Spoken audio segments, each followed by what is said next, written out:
Welcome back to day 17 of the 100 horror films in 31 days. I only got in two films today, but two good ones. First up is Vinegar Syndrome release for Fade to Black, 1980, directed by Vernon Zimmerman, who did a couple other films like B picture exploitation type stuff. This film is made. Dennis Christopher plays Eric Benford, who is a movie fanatic. He's just got movies memorized. You know, he knows all the dialogue. He can recite it off the top tip of his tongue. But everybody at his work hates him, and eventually he just kind of snaps and decides to take revenge on everybody that's he feels has screwed him over, including his mother. It's an early slasher film from 1980, but it's really what makes the movie is it's a character study.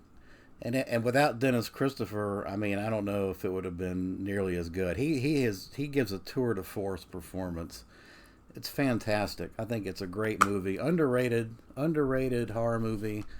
Much more of a character study than a slasher, but it's a lot of fun. He reenacts scenes from classic movies in order to extract his revenge. He does Jimmy Cagney, and he dresses up as the Mummy and Dracula. It's fun.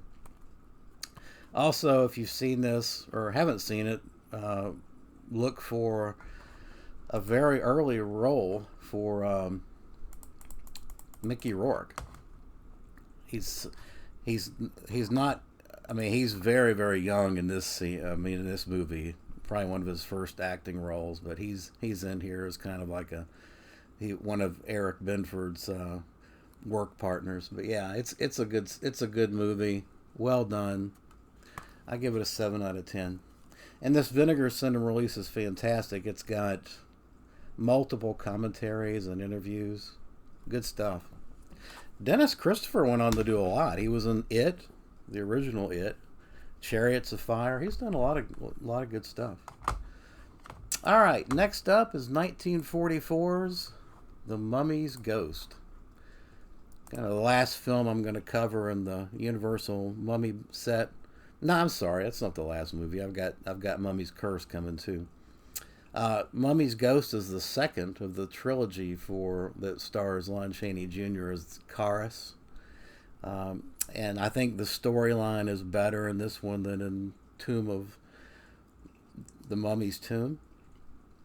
This time we've got John Carradine taking on the Egyptian high priest honors, and basically it's the same story. All three movies is a similar storyline. Basically, they're out to get revenge for desecration of the tomb, and they're also out to bring back Princess Ananka. But the Mummy, I think, looked really good in this one, and Chaney was, Chaney exudes a lot of power in this role, and I think he does a good job. I think this is better than Mummy's Tomb. I give it a 7 out of 10. They're all short. I mean, they're like an hour long, but it's fun. And Carradine, I thought, was good in it. So that's a quick day 17, just two films. Stay tuned. Appreciate you watching.